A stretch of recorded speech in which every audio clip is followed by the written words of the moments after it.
আমাদের সামনে এখন আছে নিজেকে বিখ্যাত যে মনে করে ফোনপে পরোটা।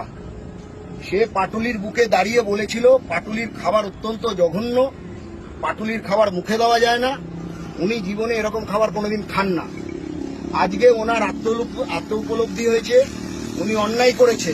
উনি এখানে দোকানদাররা আছেন, জিভে জল আছেন, ক্যাফে পজিটিভ আছেন, বৈঠকখানা আছেন, দক্ষিণী আছেন, সবাই আছেন, হরিণঘাটা আছেন।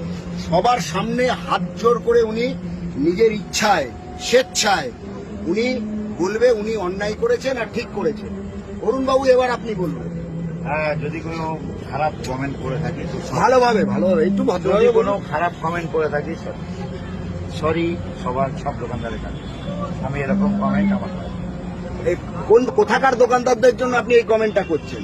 কোনো দোকানদারদের কোথাকার দোকানদার? এটা